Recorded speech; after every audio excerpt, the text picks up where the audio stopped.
하나님의 사랑과 은혜가 여러분 가운데 충만하게 되기를 바랍니다. 우리 옆에 분들에게 그렇게 인사합시다. 주의 평강이 가득하기를 바랍니다. 아멘. 오늘 우리에게 주시는 하나님 말씀 보겠습니다. 요한복음 21장. 요한복음 21장.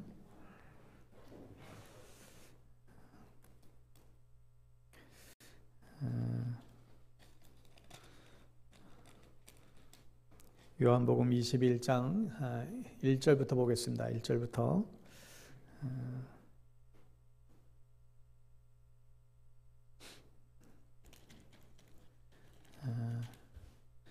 요한복음 21장 1절부터 자리에서 일어나셔서 우리 교독하여 하나님 말씀 선포하겠습니다. 그 후에 예수께서 디베랴 호수에서 또 제자들에게 자기를 나타내셨으니 나타내신 일은 이러하니라. 시몬 베드로와 디두모로 하는 도마와 갈릴리 가나 사람 나다나엘과 세베대의 아들들과 또 다른 제자 둘이 함께 있더니 시몬 베드로가 나는 물고기 잡으러 가노라 하니 그들이 우리도 함께 가겠다고 나가서 배에 올랐으나 그날 밤에 아무것도 잡지 못하였더니 날이 새어갈 때에 예수께서 바닷가에 서셨으나 제자들이 예수인 줄을 알지 못하는지라. 예수께서 이르시되 얘들아 너희에게 고기가 있느냐 대답하되 없나이다. 이르시되 그물을 배 오른편에 던지라 그리하면 잡으리라 하시니 이에 던졌더니 물고기가 많아 그물을 들 수 없더라.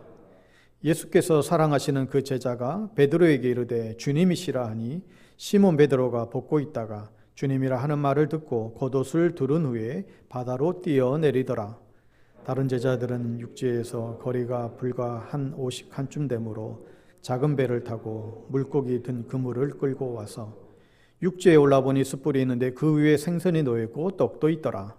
예수께서 이르시되 지금 잡은 생선을 좀 가져오라 하시니 시몬 베드로가 올라가서 그물을 육지에 끌어올리니 가득히 찬 큰 물고기가 153마리라. 이같이 많으나 그물이 찢어지지 아니하였더라. 예수께서 이르시되 와서 조반을 먹으라 하시니 제자들이 주님이신 줄을 아는 고로 당신이 누구냐 감히 묻는 자가 없더라. 예수께서 가셔서 떡을 가져다가 그들에게 주시고 생선도 그와 같이 하시니라. 이것은 예수께서 죽은 자 가운데서 살아나신 후에 세 번째로 제자들에게 나타나신 것이라. 그들이 조반을 먹은 후에 예수께서 시몬 베드로에게 이르시되 요한의 아들 시몬아 내가 이 사람들보다 나를 더 사랑하느냐 하시니 이르시되 주님 그러하나이다. 내가 주님을 사랑하는 줄 주님께서 아시나이다. 이르시되 내 어린 양을 먹이라 하시고 또 두 번째 이르시되 요한의 아들 시몬아 내가 나를 사랑하느냐 하시니 이르되 주님 그러하나이다. 내가 주님을 사랑하는 줄 주님께서 아시나이다.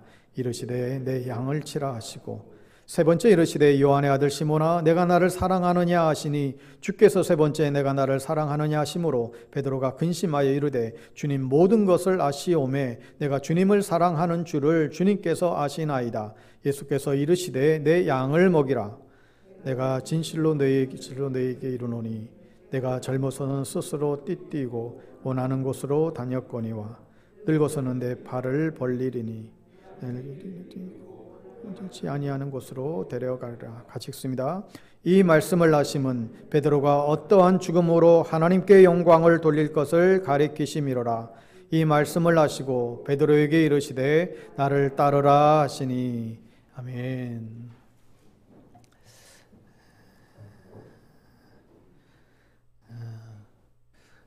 주일에는 여러분 성경책을 꼭 들고 다니셔야 됩니다.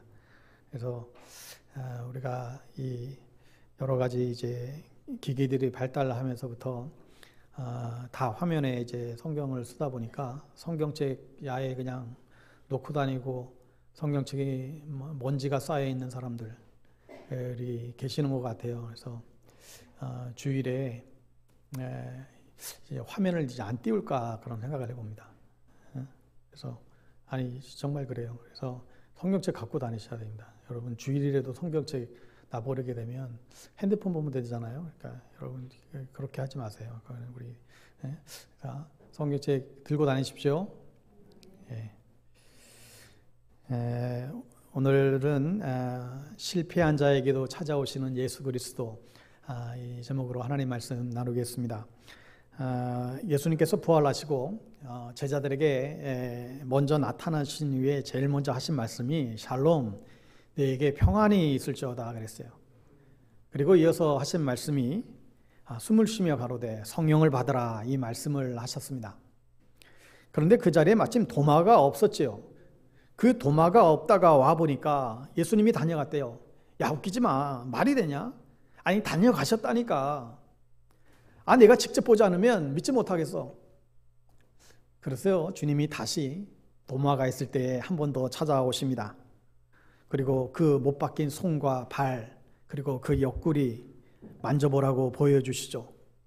그러면서 하는 말이, 너희가 보았기 때문에 나를 믿느냐? 보지 않고 믿는 자는 더 복되다, 이 말씀을 하셨습니다. 여러분, 우리 모두가 주님을 보지 않고도 주님을 믿게 되는 은혜가 있게 되기를 바랍니다. 오늘 보면은 예수님이 부활하셔서 제자들을 다시 찾아가시는 그런 익히 잘 아는 장면입니다. 왜 찾아갔을까요? 그 이유가 뭐예요? 이제 주님께서 꿈꾸셨던 그 교회를 탄생시키기 위해서는 반드시 앞으로 탄생시키게 될 그 교회의 초석을 이룰 하나님의 사람들이 필요했기 때문에 그 제자들을 세우기 위해서 찾아간 것이죠. 그래서 이 요한복음 21장 이 마지막 장면은 앞으로 교회를 위해서 반드시 회복돼야 될 그 제자들을 특별히 이 베드로에게 초점을 맞추고 있습니다. 오늘 본문에 나오는 이 제자들은 디베랴 호수에 있습니다. 여러분, 이 디베랴는 갈릴리 바다의 로마식 표기입니다. 3년 전에도 제자들은 그 갈릴리 바다에서 고기를 잡고 있었습니다. 도무지 한 치 앞도 내다보지 못했던 그 절망적인 로마 제국의 그 압제치하 속에서 그들은 모든 꿈을 다 포기한 채 그저 무기력하게 고기 잡는 그런 어부에 불과한 삶을 살아가고 있었죠.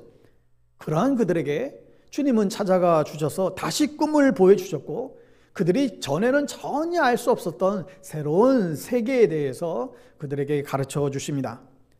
그전에는 내가 뭘 먹고 살아야 되나, 단지 먹고 사는 문제에만 집중하며 살았던 그들이었지요. 그런데 주님은 제자들에게 드레핀 꽃을 봐라, 저 하늘에 나는 새를 보아라 말씀하십니다. 이 말씀 속에는 하나님이 너희를 향한 그 사랑을 가르쳐 주시는 것입니다. 무엇을 마실까 무엇을 입을까 염려하지 말아라. 그것은 다 이방인들이 구하는 것이다. 너희가 먼저 구해야 될 것이 있는데 그것은 하나님의 나라와 의를 구하는 삶을 이제 살아야 된다고 말씀하죠. 이 메시지를 들을 때 베드로의 마음속에는 새로운 세상이 시작됨을 그는 느끼게 됩니다. 주님이 가는 곳곳마다 새로운 공동체가 이루어졌습니다. 주님이 가는 곳곳마다 병든 자가 치유가 일어났습니다. 귀신 들린 사람이 귀신이 쫓아가고 온전하게 되었죠. 죄인으로 규정되었던 사람들이 다시 죄인에서 거듭나기 시작했습니다. 하나님의 나라가 다가오고 있다는 말이 무엇인지 그들은 머리가 아니라 실제로 깨닫기를 시작했죠. 얼마나 기쁘고 흥분이 되었을까요? 그들은 예수 그리스도와 함께 새 하늘과 새 땅에 대한 새로운 세상을 그들은 꿈꾸게 되었습니다. 그런데 어느 날 예수님께서 예루살렘에 올라가서 내가 이제 고난을 받고 죽임을 당할 거야, 제자들에게 말씀을 하죠. 그들은 충격을 받습니다. 그 말씀을 도저히 믿기가 어려웠죠. 그래서 그들은 예루살렘에 올라갈 때에도 이 세상을 정복할 왕으로, 이 세상의 정치적인 왕인 메시아로 오는 줄 알고 그들은 그렇게 환호성을 지르며 그들은 왕을 찬미를 했죠. 그리고 그 주님이 이 땅에 왕으로 오실 때에 누가 그 옆자리, 주님의 옆자리에 앉아서 통치할까? 누가 좌의정 우의정할까? 그들은 자리 다툼하기에 바빴던 제자들의 모습이었습니다. 그리고 마침내 운명의 날이 다가왔죠. 새하늘과 새 땅이 열릴 거라고 그렇게 확고하게 믿고 있었던 그 제자들, 그들은 예수 그 그리스도께서 십자가에서 처참하게 죽임당하는 그 모습을 보고는 먼 발치에서 그들은 숨죽여 들여다보고 있었습니다. 십자가 아래 있었던 사람들은 정작 제자들이 아니라 여인들 뿐이었지요. 그렇게 동고동락했던 제자들이 두려움에 사로잡혀서 다 사라져버리고 말았던 것이죠. 바로 그런 상황이었습니다. 때로 겟세마네 동산에서 주님이 기도하시면서 나와 함께 좀 깨어 있어 달라고 그렇게 당부했지만 스승의 괴로움을 알지 못했던 제자들은 깊이 잠들어 버리고 말았습니다. 그리고 마침내 주님은 닭이 울음소리가 울리기 전에 3번 나를 부인하리라. 이 말씀을 하실 때도 제자는 절대 주님 그런 일 없습니다. 무슨 소리 하세요? 혹여라도 다른 사람들이 주님을 부인하는 일이 있다 할지라도 저는 그런 일 없습니다. 베드로는 예수님께 그렇게 호언장담하지요. 여러분, 그러나 인간의 장담이라고 하는 것은 얼마나 허망한지, 실제로 예수님이 붙잡혀가고 끌려가고 있었을 때 숨을 죽이고 등을 돌리고 그들은 숨기에 바빴습니다. 주님을 자신도 모르는 사이에 어느새 3번이나 모른다고 부인하고 말았지요. 그리고 그는 비로소 깨닫습니다. 나는 얼마나 연약한 존재인가. 내가 머리로는 주님과 함께 죽겠다고 생각하고 있었지만 실제로는 자기가 얼마나 허약한 존재인가를 깨닫고 밖으로 나가 심히 통곡했다. 성경은 기록하죠. 나라는 존재가 얼마나 형편없는 존재인가를 그가 깨닫기 시작했습니다. 예수 그리스도와 더불어서 이제 새하늘과 새 땅을 꿈꾸며 기대했던 그들의 꿈은 산산조각이 나와버리고 말았습니다. 그런데 어느 날 여인들로부터 예수님이, 그 죽으신 예수님이 다시 부활하셨다는 소식을 듣게 되죠. 그런데도 믿을 수가 없었습니다. 아니, 베드로가 무덤에 와서 무덤이 열린 것을 직접 보았고 제자들은 골방에 숨어 있었을 때 부활하신 예수님은 그 제자들에게 다시 나타나서 너에게 평화가 있기를 원한다. 그 부활하신 주님을 그들은 경험을 했습니다. 또 그들에게 숨을 불어넣으시며 세상에 나아가서 용서의 복음을 전하라고 말씀을 들었건만 이미 이 베드로의 가슴 속에는 이미 꺼져버린 그 불꽃은 다시금 회복되기가 어려웠던 것 같아요. 이게 뭐예요? 자기의 밑바닥에 가장 처참한 자신의 밑바닥을 본 사람의 모습이죠. 그 절망인 거예요. 나라고 하는 존재가 얼마나 형편없는지 그것을 본인이 봐버렸기 때문에 베드로는 더 이상 희망을 보지 못하고 베드로는 동료들에게 이렇게 말해요. 나는 이제 다시 옛날로 고기 잡으러 가노라. 옛 생활로 재빨리 돌아가 버리고 말고 있습니다. 오늘 본문은 그렇게 다시 옛 생활로 고기 잡는 그 옛 모습으로 다시 돌아간 그 디베랴 바닷가의 호수에 제자들이 있습니다. 주님을 만나기 전 3년 전과 똑같은 모습으로 물고기 한 마리 잡지 못하고 지금 한밤중까지 고생하고 있지요. 제자들은 지금 갈릴리 바다에서 이런 모습으로 물고기 잡고 있을 사실 상황이 아니에요. 부활하신 주님께서 그들에게 2번이나 나타나 만났고 이제 길을 떠나라고 주님께서 그렇게 말씀하셨는데도 불구하고 그들은 그렇게 있습니다. 여러분, 제자들은 마치 타임머신을 타고 3년 전에 그때 그 모습으로 다시금 돌아간 듯 예전 모습 그대로 있습니다. 그토록 위대하신 예수, 스승 예수를 만나서 3년 동안 동고동락하였고, 여러분, 그렇게 주님과 그렇게 지냈으면, 그 주님과 지내면서 주님과의 온갖 기적과 이적을 다 경험했으면 뭔가 바뀌어야 되지 않았을까요? 그런데 3년 전이나 3년 후나 지금 똑같은 모습을 그들은 보이고 있어요. 변한 것이 하나도 없습니다. 3년 전 제자들은 겟세마네 호수에서 물고기를 잡고 있었죠. 그때도 밤새 물고기를 잡지 못했습니다. 3년 후 지금 제자들도 다시금 지금 디베랴 호수에서 물고기를 잡는데 밤새도록 고기를 잡는데 고기가 한 마리를 잡히지 않습니다. 마치 복음서 기자가 그 내용을 그대로 카피해서 적어 놓은 것 같은 그런 느낌입니다. 3년의 기간 동안 제자들은 주님을 따르며 복음을 들었습니다. 그리고 주님께서 치유하시는 장면도 보았고 자신들도 때로는 그 치유에 동참했고 십자가에 돌아가신 주님의 부활하신 것도 직접 보았어요. 부활하신 주님을 2번이나 그들은 주님은 나타나 주셨죠. 그러나 지금은 그들은 다시 지금 원점에 와 있습니다. 여러분이 이 모습을 보면서 무엇을 느끼십니까? 시몬 베드로가 나는 물고기 잡으러 가노라, 물고기나 잡으러 가겠다, 이 처량스러운 모습의 베드로죠. 이렇게 지금 원점으로 돌아간 이유는 우리가 다시 말씀을 나누겠지만 이 성령을 받지 못했기 때문에 결국 그러한 결과를 초래했습니다. 3년의 세월을 스승께 바쳤던 그들이에요. 주님께 정말로 열심히 따라서도 여러분 원점으로 돌아가 버리면 여러분, 제자들도 마찬가지고 우리들도 마찬가지고 우리가 예수를 믿는다고 해서 이 신앙생활을 해왔는데 다시금 예수를 처음 믿었던, 아니 그 예수를 믿기 전의 상태로 다시 돌아가 버린다고 한다면 우리가 그동안에 신앙생활한 게 그 무슨 의미가 있겠을까요? 처량한 신세가 돼버리는 거 많은 것이죠. 베드로는 3년 전 사람을 낚는 어부가 되겠노라고 하면서 주님을 따랐던 자입니다. 그런데 지금 그는 아주 참담한 패배자의 모습입니다. 여러분, 신앙생활을 과거에 했었어도 다시금 원점으로 돌아가 버리면 남는 것은 없습니다. 생의 바닥에 다다르죠. 지금 제자들의 모습이 그런 거예요. 그들은 지금 생의 밑바닥에 떨어져 있습니다. 그들은 지금 물고기 한 마리를 어떻게 보면 잡았더라고 한다면 덜 비참했을 것 같아요. 그런데 단 한 마리도 잡지 못한 이 빈 그릇은 무엇을 상징하고 있는 거예요? 지금 베드로의 절망을 지금 보여주고 있는 것이죠. 여러분, 우리도 마찬가지입니다. 온갖 노력을 해도 뭔가 이룬 것이 없을 때, 내가 아무리 애쓰고 힘써도 뭔가 거둔 것이 없을 때 우리는 낙담하고 바닥으로 가라앉고 말게 될 것이죠. 베드로는 지금 바닥을 치고 있습니다. 베드로뿐만 아니라 지금 다른 제자들도 지금 바닥을 치고 있죠. 이때 아침 해가 서서히 떠오를 무렵, 아직 지금 어두움이 가시기 전에 저 호숫가에서 한 사람이 그들에게, 제자들에게 말을 건네지요. 얘들아, 뭘 좀 잡았느냐? 그러자 그들이 묻습니다. 아무도 누군지 모르는 익명의 사람에게 대답하죠. 아니요, 우리가 밤새도록 그물질 냈지만 잡은 게 하나도 없습니다. 그러자 그 알 수 없는 이가 배 오른편에 그물을 던지라고 얘기합니다. 여러분, 성경의 오른쪽이라고 하는 것은 언제나 하나님이 도움이 오는 방향이에요. 상징적인 표현이죠. 그래서 그들이 배 오른쪽으로 그물을 던졌는데 정말로 많은 고기들이 잡혀서 그물이 찢어질 정도로 건져 올리기 힘들 정도의 많은 고기가 잡히게 됩니다. 그러자 제자 중에 가장 통찰력이 뛰어났던 한 제자가 비로소 저분이 주님이시라는 것을 비로소 깨닫게 되지요. 우리에게 말을 건넸던 분이 주님이시구나. 베드로도 순간 알아차리고 황급히 옷을 걸치고 주님을 향해서 뛰어갑니다. 이게 오늘 본문의 배경이 되는 말씀이에요. 근데 여러분, 베드로가 물 위로 올라와 보니까 숯불이 피어져 있고 떡과 그 숯불 위에 생선이 굽고 있는 것을 보게 됩니다. 이 숯불을 연상시키는 것이 무엇입니까?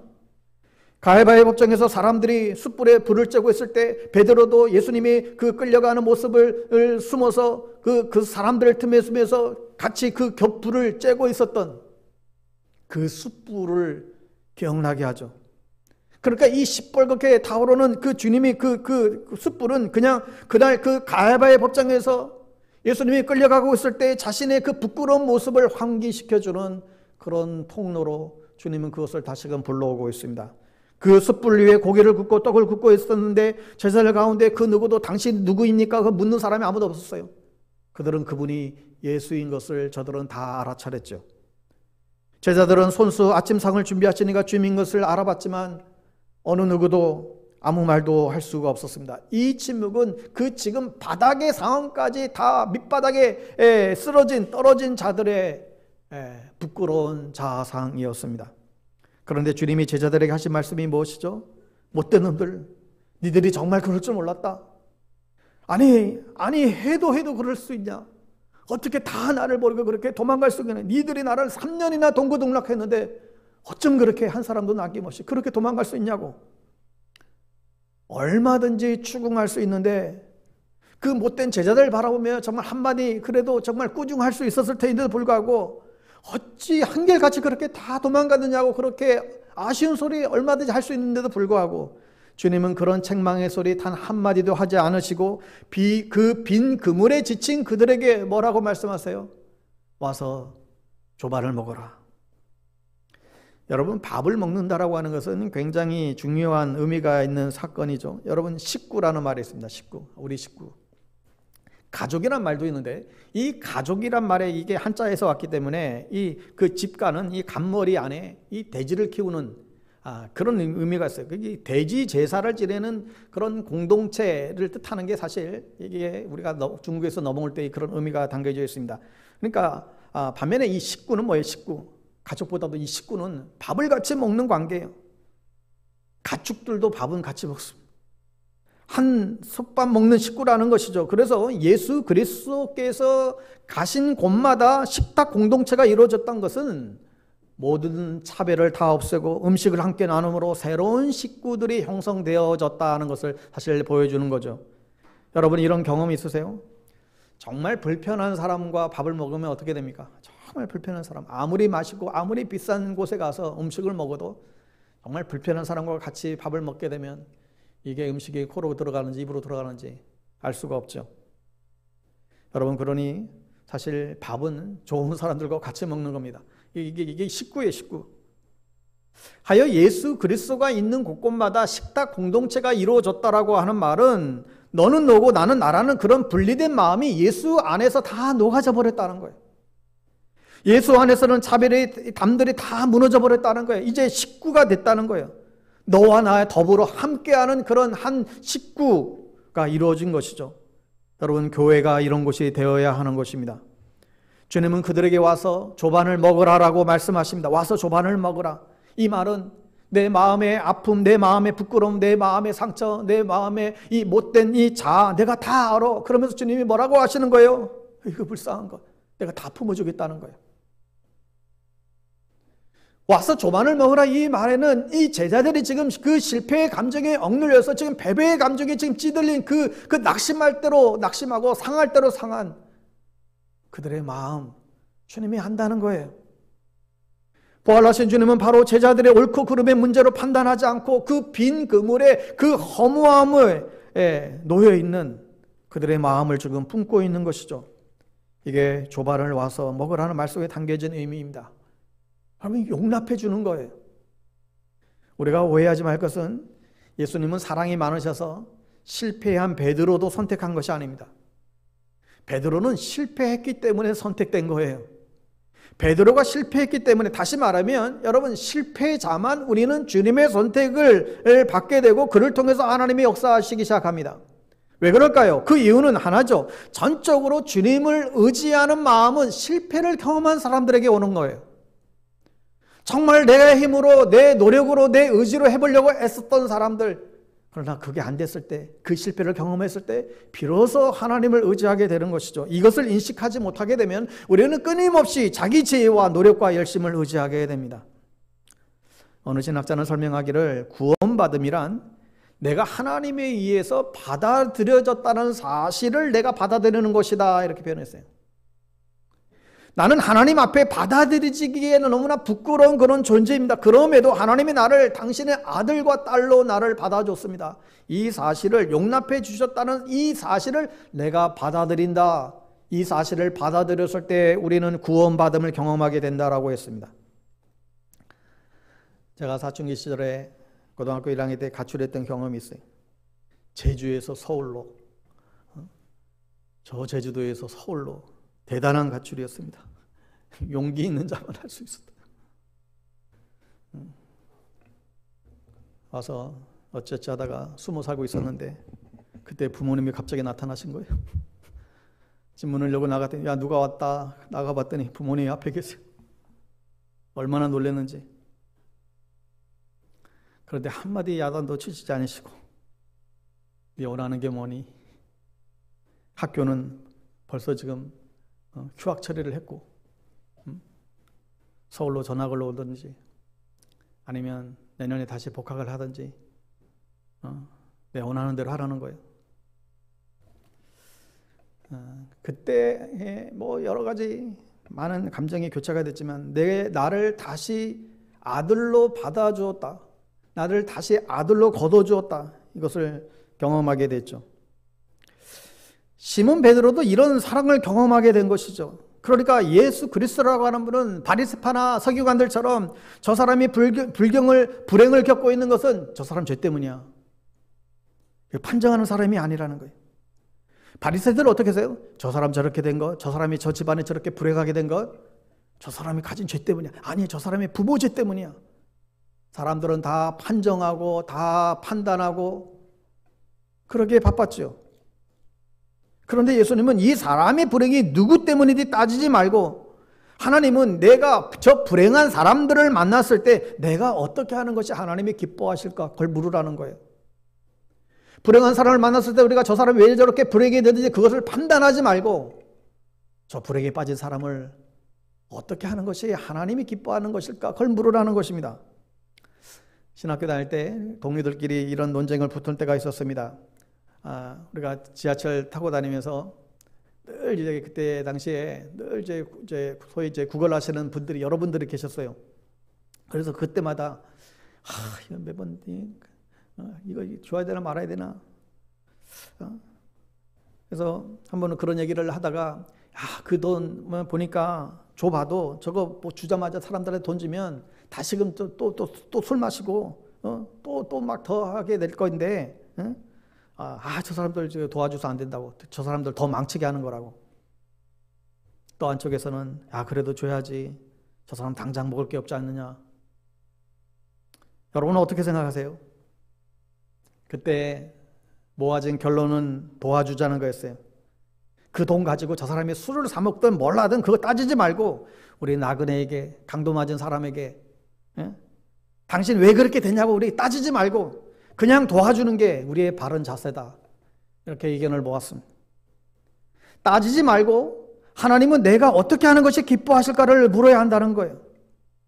그런데 이렇게 접근했을 때 비로소 우리는 그 상대방이, 저 사람이 얼마나 고통스러울까, 그의 고통을 내 것으로 받아들이게 되고 상대의 아픔을 나의 아픔으로 받아들이게 되어지더라는 거예요.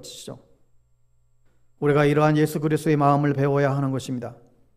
그래서 예수 그리스도 안에는 용서 못할 죄가 없어요. 예수 그리스도가 받아들이지 못할 죄는 없다는 거예요. 어떤 흉악한 강도라도, 어떤 끔찍한 살인자라 할지라도 예수 십자가는 어떠한 죄도 다 녹여버릴 수 있습니다. 우리의 죄의 무게보다도 하나님의 사랑의 무게가 비교할 수 없을 정도로 크기 때문에 그런 것이죠. 우리는 하나님께서 우리를 너무나 소중하게 여기주셔서 우리는 소중한 존재가 되었습니다. 우리 주님은 우리 한 사람의 상황과 특징을 다 아시고 개별적으로, 인격적으로 우리를 소중히 여기시고 우리를 당신의 자녀로 삼아주셨다는 이 사실을 잊지 마시기를 바랍니다. 우리는 바로 그런 사랑을 받고 있는 존재라는 거예요. 내가 홀로인 것처럼 버려진 존재처럼 느꼈을지 몰라도 주님은 한 번도 우리를 버리신 적이 없다라는 거예요. 내 마음의 아픔을 아시고 내가 얼마나 연약한 존재인 것을 아시고 나는 너를 끝까지 사랑할 거야.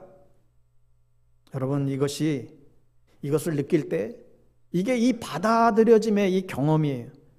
여러분, 우리가 이렇게 받아들여진 주님으로부터 모든 것, 내 있는 모습 그대로 받아들여지는 경험을 하게 될 때 우리는 다시금 든든히 일어서게 됩니다.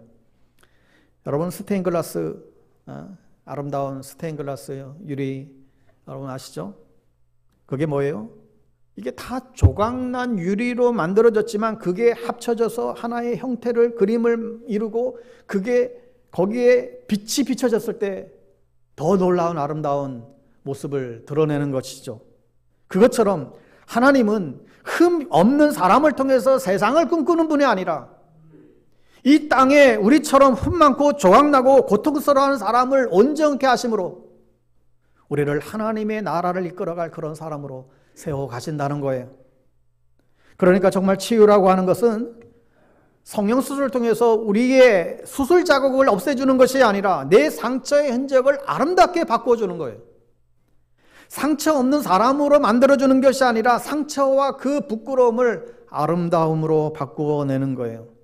내 능력이 아니라 그것은 그 주님의 사랑 때문에 가능한 것이죠. 여러분, 이게 해리포터 시리즈 쓴 조앤 롤링이라고 하는, 저 유명한 그 작품을 쓴 조앤 롤링이라고 하는 자매가 있습니다. 이 작품을 쓸 때 그녀의 나이는 불과 26세 정도밖에 안 됐던 것 같아요. 근데 그녀는 이 26살의 젊은 나이에 이혼을 했습니다. 한 딸의 어머니입니다. 근데 돈도 없습니다. 그래서 런던거리에 홈리스 노숙자가 되었습니다. 그러다가 정말 절망의 터널 속에서 빠져나올 수 없는 정말 어린 아기를 안고 정말 죽어야 되겠다 이런 생각까지 했습니다. 근데 그때 이 조엘 롤링의 머릿속에 생각의 패턴을 바꾸기 시작했어요. 막 죽고 싶다는 생각에서 그 생각의 패턴을 바꿨다는 거예요. 첫째, 나는 살아있다. 두 번째는 나는 사랑해야 될 딸이 있다. 나는 지금 없는 것만 지금 재고 앉았는데 나에게 있는 것이 뭘까? 그걸 따지기 시작했다는 거예요. 나는 살아있다. 나는 내가 사랑해야 될 딸이 있다. 그리고 내게 또 뭐가 있는가? 보니까 자기에게는 어떤 이야기를 멋지게 꾸며낼 수 있는 그런 창의성이 자기에게 있었다는 거예요. 그리고 또 하나, 그 이야기를 칠 수 있는 낡은 그 타자기 하나 그에게 있었어요. 그래서 그가 자리에 앉아서 글을 쓰기 시작한 것이 바로 해리포터를 쓰기 시작했다는 거예요. 정말 없는 것만 생각하다 보면 우리는 할 수 있는 것이 아무것도 없다라는 생각에 우리는 사로잡힐 수 있죠. 그러나 가만히 생각해 보면 정말 내게 있는 것이 무엇인지, 여러분, 그것을 생각하게 되면 남들이 보기에는 그것이 하찮게 여기는 것이라 할지라도 그것을 통해서 새로운 세계가 열리게 됩니다. 여러분, 믿음이라고 하는 것은 이 연약한 나를 통해서 일하시는 하나님의 열심, 하나님을 기대하며 바라보게 하는 거예요. 내가 나를 보기에도 스스로도 실망스럽고 남들이 나를 평가해도 정말 별볼일 없는 그런 존재일지 모르지만 나를 향한 당신의 꿈은 변함이 없고 하나님의 일하심은 계속되어진다는 사실이죠. 그래서 비록 내가 정말 조각난 마음을 가지고 있다 할지라도 다시금 하나님께 나아갔을 때 하나님은 그것을 아름답게 변화시켜서 하나님의 영광스러운 도구로 사용하신다는 사실입니다. 오늘 베드로의 상처받은 마음을 주님께서 이렇게 감싸 안으세요. 그리고 베드로를 따로 불러내서 이렇게 묻습니다. 시몬아, 내가 나를 사랑하느냐? 시몬은 원래 그의 이름입니다. 옛날 이름이에요. 시몬아, 내가 나를 사랑하느냐? 요한 기자는 이렇게 기록하죠. 그러자 베드로가 주여, 주께서 내가 주님을 사랑하시는 줄 주께서 아시나이다. 같은 말이 3번씩이나 계속해서 반복이 됩니다. 왜 같은 질문, 같은 대답이 계속해서 반복되는 거예요? 주님은 요한의 아들 시몬아 부르십니다. 그냥 일반적인 호칭으로 불러요. 여러분, 왜 그럴까요? 왜 베드로라 부르지 않을까요? 지금 베드로는 그만큼 그의 마음이 그렇게 그냥 아주 이렇게 다운되어 있습니다. 지금 베드로라고 불러주는 이름 자체가 그런 힘든 거예요. 이 베드로, 반석이라는 뜻이잖아요. 내가 무슨 반석이라고? 자기 이름이 반석이라고 불리는 것 자체가 지금 부담인 거예요. 왜요? 예수를 지금 3번이나 부인했어요. 다른 사람을 다 버린다 할지라도 내가 주님만을 버리지 않겠다. 내가 주님의 옥에 가든 주님의 갇히든 내가 끝까지 따라가겠다. 그렇게 호언장담했던 그였는데 다 지키지 못하고 말았죠. 그러니 이 베드로, 반석이라 불리는 것 자체가 그에게는 부담입니다. 그래서 저는 베드로가 아닙니다. 그냥 고기잡이로 살 것입니다. 그렇게 지금 베드로는 실족해 있는 그런 상태입니다. 그런 베드로에게 요한의 아들 시몬아, 내가 이 사람들보다 나를 더 사랑하느냐? 묻습니다. 이 질문은 여전히 베드로에 대한 주님의 사랑과 그 신뢰가 담겨져 있는 그런 물음이죠. 나는 너를 사랑하고 있다. 나는 또 내가 나를 사랑하는 거 알아. 그러나 내가 너에게 다시 한번 묻기를 원하는데 너는 이 사람들보다 나를 더 사랑하니? 여러분, 주님이 물었던 것은 내가 나를 믿느냐가 아니에요. 베드로 보고 너 나 믿니? 내가 부활한 거 믿어? 지금 이걸 지금 묻는 게 아니에요. 내가 나를 사랑하느냐 묻고 있습니다. 여러분, 사랑이라고 하는 것은 어떤 것입니까? 자기 초월의 능력이에요. 사랑하면 못할 일이 없어집니다. 여러분, 주님을 우리가 믿음의 대상에서 사랑의 대상으로 바뀔 수 있게 되기를 바랍니다. 옛날 가요 가운데 이장희 씨인가요? 나 그대에게 모두 드리. 우리 학창시절에 다들 목소리 깔고 폼 잡고 많이 불렀던 그거 있잖아요. 근데 그 가사에 보면 별을 따다가 그대 두 손에 모두 드리. 별을 어떻게 따와요? 말도 되지 않는데 그 사랑의 간절함을 노래한 것이잖아요. 그러니까 사랑하면 자기를 초월하는 거예요. 달려오는 차량을 미쳐보지 못하는 그 어린 아기를 살리려고 엄마는 뛰어드는 것이죠. 할아버지 할머니가 되면 손자 손녀들이 그렇게 이쁘고 이유 없이 그냥 다 주고 싶어진대요. 이 근원적 사랑을 우리들이 경험하게 될 때에 우리는 든든하게 서게 되는 것입니다. 하여 지금 주님이 베드로에게 묻고 있는 거예요. 내가 날 사랑하느냐? 사랑한다는 것은 자기를 초월하는 것입니다. 믿음, 그것을 넘어서는 사랑을 이제 부르고 있습니다. 그러자 베드로의 어투가 이제는 완전히 달라진 것 같아요. 그렇게 장담하고 큰소리치던 베드로가 어떻게 보면 차분한 목소리로 주님, 제가 주님 사랑하는 줄 주님이 아십니다. 내가 주님을 어떻게 사랑했는지도 아시고 주님, 제가 어떤 인간인지 주님이 아시고 내가 어떻게 주님을 대했는지 주님 아십니다. 그러자 주님은 내 어린 양을 치라, 내 어린 양을 먹이라 말씀하죠. 이렇게 반복되는 대화 가운데 주님은 동일하게 내 어린 양을 먹이라, 내 어린 양을 치라고 하시죠. 주님은 베드로에게 이 새로운 명령, 새로운 사명을 주시기 위해서 사실 베드로를 찾아온 것입니다. 낙심한 베드로에게 나는 베드로라 불릴 자격도 없습니다. 나는 더 이상 베드로가 아닙니다. 더 이상 베드로가 아니, 나는 그냥 한낱 어부에 불과해요.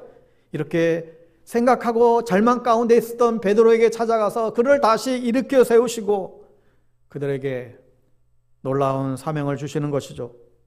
양들을 치고 먹여야 되는 이 막중한 사명, 오늘날 같으면 교회를 세우는 이 막중한 사명, 영혼을 살리는 막중한 사명, 그 헌신을 이끌어내기 위하여 주님은 그 베드로에게 묻습니다. 그래서 주님께서는 내가 뭐든지 모든 것을 할 수 있다는 자신감이 아니라 나는 아무것도 못합니다. 주님, 이제 저는 할 수 있는 게 아무것도 없어요. 저는 할 수 있는 게 아무것도 없어요. 내 능력으로 할 수 있는 것이 아무것도 없습니다. 그때 이러한 겸손한 이 베드로의 태도와 그 대답에 주님께서는 이제야말로 비로소 내가 이제 양을 칠 때가 되었다. 내가 이제 하나님의 일을 할 때가 되었구나. 내가 뭐든지 할 수 있다는, 내 힘으로 뭐든지 할 수 있다라고 하는 그때가 아니라 내가 주님을 내 목숨보다도 사랑합니다. 주님, 내가 이제는 다른 어떤 것보다도 내가 주님을 더 사랑합니다. 이 주님을 향한 사랑이 그 주님을 허락하신 그 주님의 양을 먹이는 유일한 그런 조건이자 자격임을 말씀해 주고 있는 것이죠. 주님을 향한 이 사랑이 있을 때 우리에게 모든 주어지는 사명을 감당해 나갈 수 있다는 거예요. 아버지께서 나를 사랑하신 것 같이 나도 너희를 사랑하였으니 나의 사랑 안에 거하라.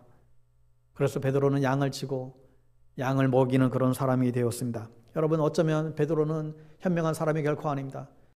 베드로는 거룩한 사람도 아니었습니다. 정치적으로 처신을 잘하는 사람도 아니었어요. 다만 베드로는 다른 사람들보다 스승을 더 깊이 사랑했습니다. 그 때문에 그는 자기를 초월할 수 있었고 결국 자유로운 존재가 된 것이죠. 부활하신 주님과 만나고 주님이 약속하셨던 성령을 그에게 내려주셨을 때 베드로는 비로소 두려움에 사로잡혀서 숨어있던, 떨고 있었던 그런 존재가 아니라 자유로운 사람이 됐습니다. 그리고 그 이후로 그는 그 이름을 말하기 시작했어요. 그 이름을 증거하기 시작했어요. 여러분 잘 아시는 대로 사도행전에 가보면 성전 미문에 앉아 있었던 거린을 향하여 베드로가 뭐라고 얘기를 합니까? 금과 은은 내게 없지만 내게 있는 것으로 내게 주노니 곧 나사렛 예수의 이름으로 걸어라. 그리고 그 이름을 사람에게 전파하기 시작합니다. 사내들인 공회에 끌려가서도 당신 그 이름으로, 예수 이름으로 더 이상 말하지 말라고, 그 이름 말했을 때 당신 죽이겠다고 그렇게 협박을 했는데도 불구하고 베드로와 제자들은 그 이름을 위하여 능욕받기에 합당한 자로 여김을 받았다는 거예요. 결국 그 끝은 십자가였고, 그렇지만 그들은 승리자가 되었습니다. 흔들 수 없는 그야말로 반석이 된 것이죠. 시몬이라고 하는 한 자연인이 물과 불을 통과하면서 처참한 패배의 그 쓴맛을 맛보았지만 결국은 부활하신 주님을 만나고 주님과의 그 깊이 있는 그 관계 가운데에 들어가고 성령이 그들의 마음 가운데 들어오게 되었을 때 그들의 인생은 그 세상의 그 어떤 것도 흔들릴 수 없는 반석과 같은 그런 믿음의 주역들이 되었습니다. 그리하여 베드로는 십자가를 지기 위하여 다시금 예루살렘으로 돌아간 것을 보게 됩니다. 18절 말씀이에요. 내가 진실로 진실로 내게 이르노니 내가 젊어서는 스스로 띠띠우고 원하는 곳으로 다녔거니와 늙어서는 내 팔을 벌리리니 남이 내게 띠띠우고 원하지 아니하는 곳으로 데려가리라. 젊어서는 내가 원하는 대로 살았지만 늙어서는 내 팔을 벌려라. 이 말은 양을 치는 삶이 무엇인지 보여주고 있습니다. 이제는 내가 원하는 삶 살지 말라는 거예요. 젊은 날에는 내가 원하는 곳, 내가 원하는 학교, 내가 원하는 결혼, 내가 원하는 직장, 내가 원하는 사람끼리 함께 그냥 동행하고 싶고 모든 게 다 내가 원하는 대로 살고자 하는 그런 마음이 있었지만 그러나 주님께서 이제는 내가 원하는 곳이 아니라 내가 주님이 원하시는 곳에 너를 세울 것인데 그때 너는 두 팔을 벌리리니 내가 원하는 곳으로 띠를 띠고 갈 것이다.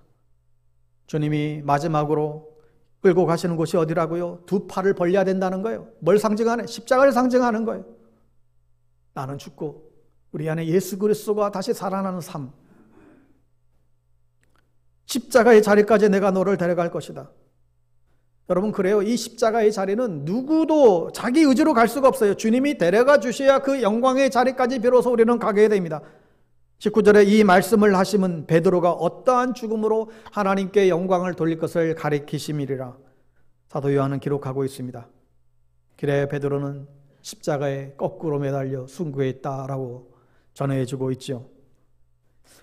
예수는 역사다의 저자 리 스트로베리라고 하는 사람이 있습니다. 예일대 법대 출신의 아주 뛰어난 탁월한 언론인이고 굉장히 많은 상도 수상했던 그런 분이셨죠. 근데 어느 날 그의 아내가 시카고에 있는 교회를 다니기 시작하더니 사람이 이상해진 거예요. 이 아내가 굉장히 까칠하고 굉장히 좀 그랬던 자매였는데 이 아내가 변했다는 거예요. 어느 순간 시카고에 다니던 교회를 다니기 시작하더니 아내가 변했다는 거예요. 그러면서 자기는 이제 예수님을 사랑한다고 막 고백을 하더라는 거예요. 그래서 이 남자가 남편한테 뭐 엉뚱한 남자 사랑한다고 입에 올리냐고, 이 사람이 뛰어난 기자 출신이 기자 정신을 가지고 철저하게 저 예수라는 자를 이제 파헤치기를 시작했다는 거예요. 그래서 그분이 쓴 책이 예수 사건이라는 유명한 책입니다. 이분이 사건 기자였기 때문에 인류에 있어서 가장 큰 사건은 1차, 2차 세계대전이 아니라 예수가 십자가에 진 사건이다. 예수가 십자가 진 사건이 가장 큰 인류의 큰 사건이구나, 이걸 깨닫게 됩니다. 그리고 이분이 죽음으로 끝났다면 그냥 한낱 죽음으로 끝나버렸을 것인데 이분이 부활한 사건이야말로 인류 전체를 바꾸는 놀라운 사건이 되었다. 그런 기록하고 있습니다. 왜냐하면 부활이 아니었다라고 한다면 어느 누구도 순교의 자리까지 이룰 수가 없기 때문인 것이죠. 여러분, 무덤에 갇혀 있는 사람을 위해서 누가 순교할 누가 있겠어요? 죽어 있는 사람을 위해서 대신 죽을 사람이 누가 있겠습니까? 그런데 그분이 살아있기 때문에 기독교는 지금까지 끊임없이 믿음의 순교자들이 내는 그런 신앙이 되어 왔습니다. 여러분, 예수를 주로 고백하고 예수를 구원자로 고백하는 이 신앙 고백 때문에 죽는 사람이요, 몇 년 전에 통계에 하니까 지금 이 시대에도 11만 명이 넘어요. 여러분, 한국처럼 이거 믿는 것도 아니고 안 믿는 것도 아니고 흐지부지한 이런 나라도 뭐 수없이 많지만, 지금 무슬림권에서는 아프리카, 중동, 파키스탄 등등, 심지어 저 가까운 우리 북한에서도 예수를 믿는다는 이유 하나 때문에 발각되는 순간 그들은 목숨을 잃게 됩니다. 그렇게 죽는 사람이 지금 11만 명이에요. 왜요? 그분이 살아있기 때문에. 그분이 살아계셔서 우리를 거듭나게 하셨고, 이 육신의 생명은 죽어도 아무것도 아닌, 두려움도 아무것도 아닌 새 생명이 우리 안에 있기 때문에, 정말로 진짜 참된 진리가 그 안에 있기 때문에 그들은 그 진리를 위해서 언제든지 복음을 위해서 죽을 수 있었던 것이죠. 따라서 여러분, 기독교가 십자가뿐이라고 한다면 그건 반쪽짜리가 될 것입니다. 부활이 없다라고 한다면 여전히 우리는 죽음의 덫에 갇혀서 죽음을 두려워하면서 살아가게 될 것입니다. 그러나 예수님이 떠난 지 2000년이 되었지만 그 주님은 살아 부활하셨기 때문에 지금도 주님 때문에, 복음 때문에 순교하는 그 역사는 지금도 계속되어지고 있습니다. 여러분, 요한복음 21장은 이렇게 아름답게 끝나죠. 주님께서 절망의 베드로에게 찾아가서 내 양을 치라, 내 양을 먹이라 말씀하시고 용서와 회복으로 바닥친 제자들을 다시금 이렇게 세우시면서 새로운 소명을 주시면서 요한복음 21장을 마감하게 됩니다. 여러분, 우리들의 모습도 제자들과 마찬가지입니다. 여러분들은 주님을 따른 지 얼마나 되셨습니까? 원점으로 돌아가 살펴보십시오. 내가 제일 처음 예수를 믿었을 때로 돌아가 보십시오. 신앙인의 모습으로서 살아온 그 시간을 여러분 정직하게 한번 돌아보시기 바랍니다. 나는 지금 모습이 제자들처럼 지금 원점으로 돌아가고 있지는 않는가? 아니면 정말 내가 정말 은혜 받은 만큼, 정말 내가 이 믿음에 세울 만큼 정말 주님 앞에 그렇게 변화된 모습으로 제대로 주님의 그 길을 내가 지금 걸어가고 있는가? 여러분, 만약에 우리가 계속해서 다시금 옛날에 처음 믿었던 과거에, 아니면 그 믿기 전의 모습으로 변함없이 동일하게 우리가 살아가고 있다고 한다면 우리는 어떻게 될까요? 믿는다 하면서도 여전히 물고기나 잡고 앉아있으면 우리는 어떻게 될까요? 여러분, 우리가 주님을 믿는다라고 하는 그것만으로는 만족되지 않습니다. 우리가 그 주님을 정말 믿는다라고 한다면 주님은 나를 믿으면 나를 따라오라고 주님 말씀하시죠. 나를 따라오라고. 주님의 길을 따르라고. 믿음의 순례길을 따라오라고 말씀합니다. 우리가 따르지 않고 원점에서 다시 물고기나 잡으려 해서는 안 된다는 거예요. 여러분, 감당할 수 없는 그런 삶의 무게 때문에 주님을 따르지 못하고 그냥 몸부림치고 있는 분들 계신가요? 그냥 당장 지금 내가 먹고 사는 이 문제에 치여서 그냥 거기에 그냥 주저앉아 버린 분들이 계신가요? 옆에 주님이 계신데도 불구하고 제자들처럼 그 주님을 알아보지 못한 채 그냥 살고 계신 분도 계신가요? 여러분, 주님께서 우리와 지금도 함께 계시고 우리와 함께 하시고 우리를 정말 지키시고 보호하시는 그 주님을 예민하게 볼 수 있는 그런 영의 눈들이 다 열릴 수 있게 되기를 바랍니다. 주님이 제자들에게 고기가 있느냐 물으신 것처럼 여러분들에게 어느 순간 물으실 때가 올 거예요. 너에게 고기가 있느냐? 그때 주님 앞에 내 모습 그대로, 내 연약함, 허약한 모습 그대로 드러내고 구원을 정했을 때에 베드로에게 다시금 그 문제가 해결이 됐죠. 여러분, 그 기회를 놓치지 마십시오. 주님이 여러분이 각자의 성령께서 고기가 있느냐? 주님, 고기가 없습니다. 내 삶의 실존이 이렇습니다. 내가 지금 이것저것 하느라고 내 나름대로 열심히 산다고 내가 애쓰지만 실상 내 모습이 이러네요. 제자들이 솔직하게 주님 앞에 답을 드림으로 문제 해결을 보았듯이 우리가 주님 앞에 절대로 우리 스스로를 절대로 포장하지 말고 부활하신 주님 앞에 실패의 우리의 모습 그대로 다 내비치고 반응할 수 있기를 바랍니다. 그리고 바요나 시모나 처음 불렀던 그 사명의 부르심대로 나를 따르라. 이제는 진실로 내가 나를 따르리니. 이제 진실로 나를 따르라고 하는 말씀은 더 이상 이제 과거에 얽매이지 말라는 거죠. 이제 새로 시작하라는 거예요. 우리에게 다시금 기회를 주시겠다라고 하는 거예요. 여러분, 이게 얼마나 위대한 우리 주님의 초청인지 모릅니다. 너 이제 안 돼. 너는 이제 끝났어. 너희는 해봐도 안 돼. 너는 뭐 이미 망가졌어. 이게 아니라 다시 일어나라고. 다시 시작할 수 있다고. 새로운 기회를 너에게 다시 주겠노라고. 두 번째 기회를 다시금 주겠노라고. 너는 이제 진정으로 내 일을 감당할 수 있을 거라고 주님이 우리에게 초청하실 것입니다. 여러분, 이 주님의 초청에 우리도 두 팔을 벌리고 내가 원하는 곳으로 나를 데리고 가겠다. 이 주님의 그 말씀에